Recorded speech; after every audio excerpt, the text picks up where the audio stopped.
మార్చి 31, 2026 అంటే మరో 38 రోజుల లోపులో నక్సల్స్ లేని భారత్‌ని నిర్మిస్తాము అని చెప్పి హోంమంత్రి అమిత్ షా పదే పదే చెప్తూ ఉన్నారు. సార్ ఈ మధ్యనే మనం చూసాం మావోయిస్ట్ అగ్రనేత హిడ్మా ఎన్‌కౌంటర్‌లో చనిపోయిన పరిస్థితి. ఆపరేషన్ కగార్‌లో భాగంగా మావోయిస్ట్ పార్టీ చాలా భారీగా నష్టపోయింది. తాజాగా దేవ్‌జీ మావోయిస్ట్ అగ్రనేత లొంగిపోయారు సార్. వీరితో పాటు మల్లా రాజిరెడ్డి సహా 25 మంది కూడా తెలంగాణ పోలీసులకు లొంగిపోయిన పరిస్థితి. సో ఏంటి సార్ అమిత్ షా పెట్టిన డెడ్‌లైన్ ఇంకా 38 రోజులు మాత్రమే ఉంది. అంటే ఒక్కొక్కరుగా లొంగిపోతూ ఉన్నారు. చాలామంది ఎన్‌కౌంటర్‌లలో చనిపోతూ ఉన్న పరిస్థితి కూడా చూస్తూ ఉన్నాం. నక్సలిజం భారత్‌లో అంతం అయిపోతుందా? అమిత్ షా అనుకున్నది జరుగుతుందంటారా? అదే జ్యోతిష్యం చెప్పాలి, నాకు తెలియదు. మళ్ళీ మీరు భవిష్యత్తు గురించి చెప్పడైనా నా ఆన్సర్ ఒకటే. భవిష్యత్తు గురించి నేను ఎట్లా మాట్లాడదు? 20 ఏళ్ళ తర్వాత 10 ఏళ్ళ తర్వాత ఏమవుతుంది నాకెంత తెలుసు? అంటే ఇంకా 38 డేస్. ఇప్పుడు రీజన్ ఏంటి అనేది చెప్పగలుగుతాను తప్ప ఫ్యూచర్ టెల్లింగ్ అనేది నా పని కాదు. చిలక చూస్తుంది ఫ్యూచర్లో ఏమవుతుంది, మావోయిస్ట్ పార్టీ పోయి ఇంకో పార్టీ వస్తుందా, ఏమవుతుంది, హూ కెన్ టెల్, ఎవరు ఊహించగలుగుతారు? సో కానీ చిలక జోస్యాలు పక్క పెడదాం. What are the reasons for this situation? ఎప్పుడైనా మనం పాస్ట్ అండ్ ప్రజెంట్ అనలైజ్ చేయాలి తప్ప ఫ్యూచర్ గురించి అనవసర స్పెక్యులేషన్లు చేయకూడదు. ఎప్పుడన్నా స్పెసిఫిక్ ఆధారాలుండి ట్రెండ్స్ను ఎక్స్ట్రాపులేట్ చేస్తూ చేయొచ్చు, తప్పలేదు. కానీ ప్రతిసారి భవిష్యత్తులో ఏమవుతుంది అని మీరు అడుగుతూ ఉంటారు. నాకు ఆ జ్యోతిష్యం రాదని నేను చెప్తూ ఉంటాను. సో ప్రతిసారి భవిష్యత్తు వద్దు దయచేసి. సో ఇప్పుడు ఏం జరుగుతుంది, ఎందుకు ఇలా జరిగింది, అది మనం విశ్లేషించుకుంటే అర్థం ఉన్నది తప్ప ఫ్యూచర్ గురించి నన్ను ఎట్లా ఫోర్కాస్ట్ చేస్తే నేనేం చెప్పగలను? సో అందువల్ల ఇప్పటికి ఎందుకు ఈ పరిస్థితి వచ్చింది, దీనికి కారణాలు ఏంటి అనేది మాత్రం అనలైజ్ చేయగలం. ఎందుకంటే దానికి మనకు ఆధారాలు ఉంటాయి, ఎవిడెన్స్ ఉంటుంది, రీసెర్చ్ ఉంటుంది. సో మావోయిస్ట్ పార్టీ ఎందుకు ఇలా పతనమైంది అన్నదానికి బౌలెడంత పరిశోధన ఉంది, సోషల్ సైంటిస్టులు రాసిన విశ్లేషణలు ఉన్నాయి. So there is a body of literature to analyse it. Future గురించి అనలైజ్ చేసడానికి స్పెక్యులేషనే కదా అది. సో ఈ బాడీ ఆఫ్ లిటరేచర్ ఏం చెప్తుంది, where did naxalism go wrong? మనకు అర్థం కాదు నక్సలిజం అని ఎందుకు వచ్చింది అంటే ప్రపంచంలో ఈ లెఫ్ట్ అడ్వెంచరిస్ట్ టెండెన్సీ అంటారు. అంటే వామపక్ష అతివాద, వామపక్ష దుందుడుకువాద ధోరణి కేవలం ఇండియాలోనే కాదు, ఇది చైనాలోనే మావో జెడాంగ్ నాయకత్వంలో ఉండగానే కల్చరల్ రెవల్యూషన్ పేరిట ఈ అతివాద దృక్పథాలు వచ్చాయి. ప్రపంచవ్యాపితంగా ఈ లాటిన్ అమెరికా, ఆసియా, ఆఫ్రికా దేశాల్లో ఈ రకమైన డీవియేషన్స్ ప్రపంచ కమ్యూనిస్ట్ ఉద్యమంలో వచ్చాయి, ఇండియాలో కూడా వచ్చాయి. ఇండియాలో నక్సలిజం అని ఎందుకన్నారంటే నక్సల్ బరి అనే బెంగాల్లోని ఒక గ్రామంలో చారు మజుందార్ నాయకత్వంలో మొదటిసారి ఇండివిజువల్ అనిహిలేషన్, వ్యక్తిగత హింసావాదాన్ని ఒక సిద్ధాంతంగా మార్చుకొని వర్గ శత్రువుల నిర్మూలన చేస్తామంటూ మొదలుపెట్టారు. అంటే ప్రజా పోరాటాలు, ప్రజా ఉద్యమాలు కాకుండా వ్యక్తిగతంగా వాళ్ళని అంతం చేస్తాం, భూస్వాముల్ని వర్గ శత్రువుల రక్తంతో భరతమాత ఎరిపెక్కిస్తాం, ఇలాంటివన్నీ మేము చిన్నప్పుడు చూసేవాళ్ళం గోడల పైన. తుపాకీ గొట్టం ద్వారానే రాజ్యాధికారం సిద్ధిస్తుంది అని. సో ఈ నినాదాలతో నక్సల్ బరిలో మొదలైంది కనుక మన దేశంలో దాన్ని నక్సలిజం అంటారు. సో మావోయిస్ట్ ఆలోచన ధార గనక మావోయిజం అని కూడా అంటారు. సో నక్సలిజం అయినా మావోయిజం అయినా ఎందుకు పతనమైంది? మరి ఒకప్పుడు రెడ్ కారిడార్ అని భారతదేశంలోని అనేక రాష్ట్రాల్లో ఊపి అసలు దేశం అప్పటి ప్రధానమంత్రి మన్మోహన్ సింగ్ అన్న మాటలు the biggest national security challenge, జాతీయ భద్రతా సవాల్గా అభివర్ణించారు. ఇది ఒక పెద్ద సోషల్ అండ్ ఎకనామిక్ ప్రాబ్లంగా ప్లానింగ్ కమిషన్ రిపోర్ట్లు చెప్పి ఇంత పెద్ద మూమెంట్, ఇంత పెద్ద ఇంపాక్ట్ క్రియేట్ చేసి జల్ జంగల్ జమీన్ నినాదాన్ని అడవి ప్రాంతాల నుంచి, ఆదివాసీ ప్రాంతాల నుంచి బిగ్గరగా వినిపించిన ఒక ఉద్యమం ఎందుకు ఇలా అస్తమిస్తోంది అనేది ప్రశ్న. దీనికి మొదటి కారణం ఏంటి అంటే మీకు పుట్టిన నాటి నుంచే మీకు లెనిన్ అంటాడు, మా left wing extremism, left wing adventurism is an infantile disorder అంటాడు, బాల్యారిష్ట పంత అంటాడు. సో ఇన్ఫాంటల్ డిజార్డర్ అనేది వాస్తవంగా మీకు మన దేశంలో నక్సలైట్ మూమెంట్ని గమనించిన లేట్ 60s మొదలైనప్పుడు first all India communist revolutionary coordination committee అని ఏర్పాటయ్యారు రకరకాల గ్రూపులని కలిసి. అప్పటి నుంచే చీలిక మొదలైంది. అంటే పుట్టినప్పటి నుంచి చీలికలు మొదలై ఇప్పటికీ ఎన్ని చీలికలు ఉన్నాయో అసలు ఈవెన్ ఆ పార్టీలో పనిచేసిన వారు కూడా చెప్పడం కష్టం.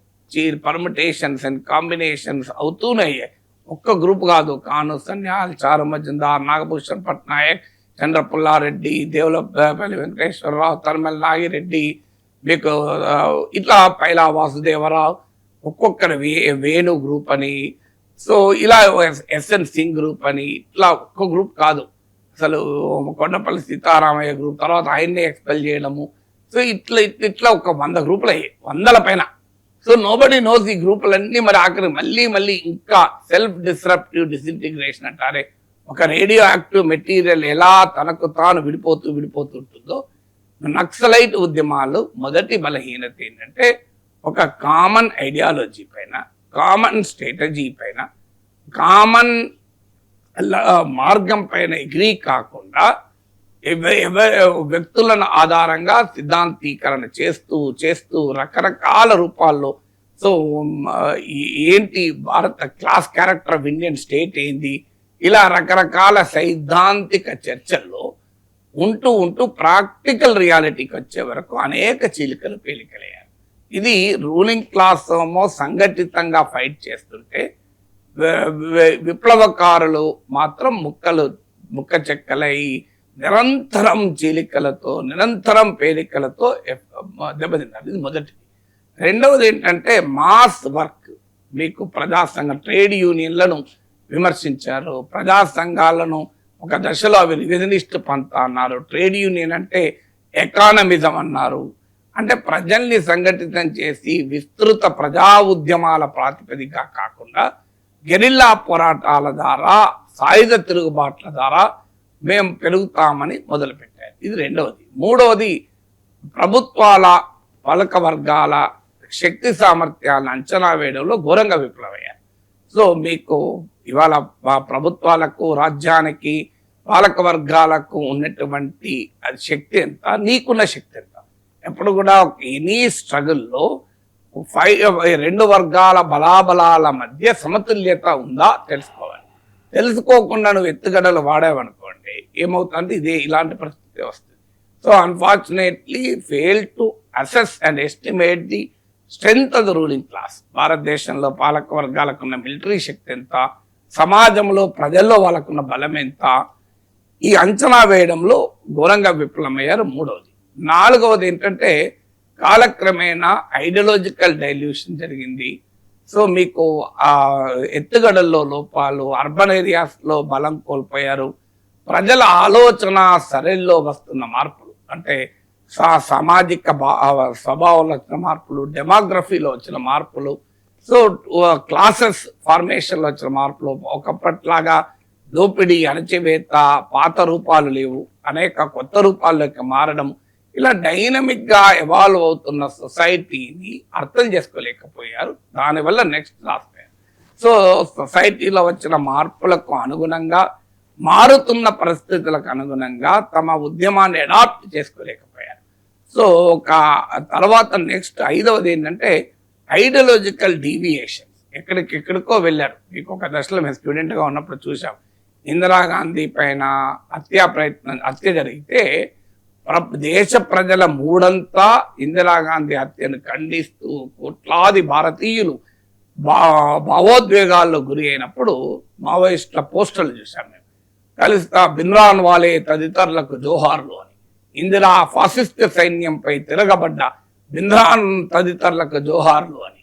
సో సిక్ ఎక్స్ట్రీమిజాన్ని, రెవల్యూషన్ని మధ్య తేడా చూడలేకపోతే దేశ వ్యతిరేక, జాతి వ్యతిరేక తీవ్రవాద శక్తులకు, విప్లవకారులకు మధ్య తేడా చూడలేని ఐడియాలజికల్ డీవియేషన్ కూడా చూసాం. Extreme deviation. అన్ని నక్సలైట్ గ్రూపులు ఇవి ఉన్నాయని అంటలేను. అది అంటే that is an indication of how ఎక్స్ట్రీమ్గా ఇంటర్ప్రిటేషన్స్, సమకాలీన పరిణామాల్ని అర్థం చేసుకోవడంలో ఉన్న లోపాలు చెప్పారు.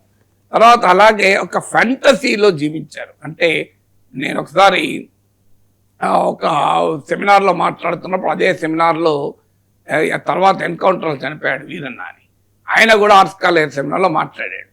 ఆయన ఉపన్యాసం ఇస్తూ హిమాలయ పర్వత శిఖరాలను ఎక్కి ఎటు చూసినా ప్రజలు విప్లవ పోరాటాలే నడుపుతున్నారు, తమ సాంప్రదాయ ఆయుధాలను పట్టుకొని డూన్ లోయ నుంచి గోదావరి లోయ వరకు తిరుగుబాట్లు చేస్తున్నారని అది మాట్లాడిన ఉపన్యాసం వింటే నాకు అనిపించింది విద్యానగర్ దాకా విప్లవం వచ్చింది, ఇక ఉస్మాన్ సిటీ క్యాంపస్కు తెచ్చుకుండే అన్నట్టు అనిపించింది. నేను అన్నాను తర్వాత ఏం వీరన్నా అంటే, నేను స్టూడెంట్గా ఉన్నప్పుడు ఆయన సైన్స్ కాలేజీలో ఈ was union leader, cultural secretary, నాకు తెలుసు కనుక ఏం వీరన్నా నీ మాటలు చూస్తే విప్లవం విద్యానగర్ దాకా వచ్చినట్టు అనిపిస్తోంది. సో స్ఫూర్తి నింపడానికి మాట్లాడవచ్చు కానీ అంచనా లోపాలకు వెళ్తే ప్రమాదం కదా అన్నాను. అన్ఫార్చునేట్లీ చాలా అద్భుతంగా జియోఫిజిక్స్ చదివి మంచి కళాకారుడు ఎన్కౌంటర్లో అంతమయ్యాడు.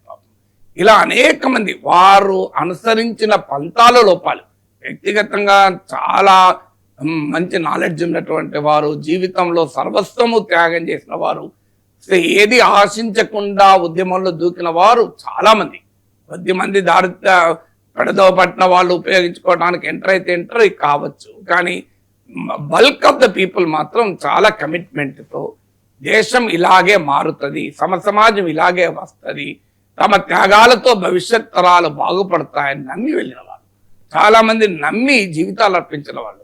మొదటి దశలోనైతే మీకు ఇప్పుడు నంబాల కేశవరావు ఉన్నాడు, అది ఎక్కడ ప్రొడక్ట్, ఆ రోజుల్లో NIT regional engineering college Warangal, ఆ రోజుల్లో రీజనల్ ఇంజనీరింగ్ కాలేజ్ అంటే ఇప్పుడు ఐఐటీల కన్నా స్టాండర్డ్. ఆ రోజుల్లో అంత గొప్ప కాలేజీలో దేశం రాష్ట్రాల్లోనే టాప్ మోస్ట్ క్యాండిడేట్లుగా మాత్రమే సీట్లు వచ్చారు. అంత బ్రిలియంట్ పర్సన్ ఏమైంది ఆఖరికి ఏదీ లేకుండా చనిపోవాల్సి వచ్చి ఆఖరికి అంత్యక్రియ లేని పరిస్థితి.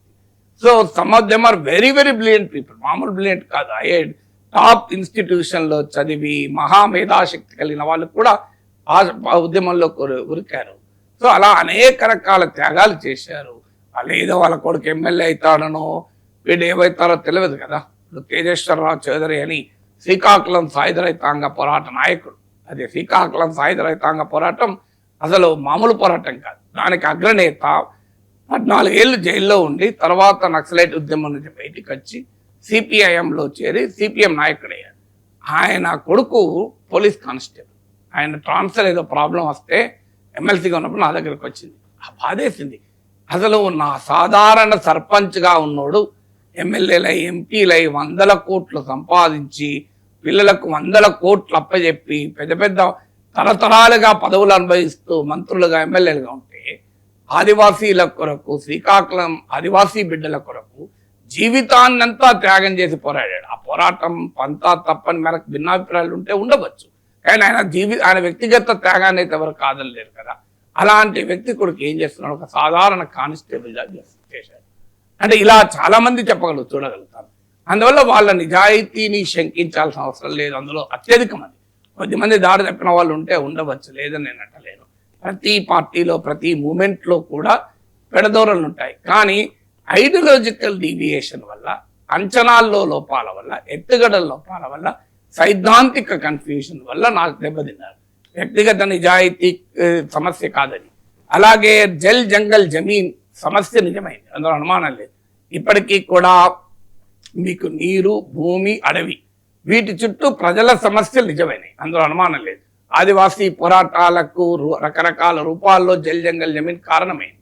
కానీ అన్ఫార్చునేట్లీ ఏమైందంటే ఈ ఐడియాలజికల్ డీవియేషన్ వల్ల ఆ కీలకమైన సమస్య అలాగే మిగిలిపోయి ప్రభుత్వాలు మరింత పెద్ద ఎత్తున అణచివేతకు అవకాశాన్ని ఇచ్చి ఇవాళ దారి తెన్నలేని వందలాది మంది, వేలాది మంది మెలికలు తిరిగిన యువత ప్రాణత్యాగాలతో, బలిదానాలతో ఈ స్థాయికి వచ్చినటువంటి మూమెంట్ కాస్త ఇలా దిక్కుతోచిన పరిస్థితికి నెట్టివేయబడింది. అందువల్ల నిజాయితీ ఉంటే సరిపోదు, థియరీ అండ్ ప్రాక్టీస్లో కూడా సైంటిఫిక్గా ఉంటేనే సక్సెస్ అవుతానికి ఇది ఒక ఉదాహరణ కదా.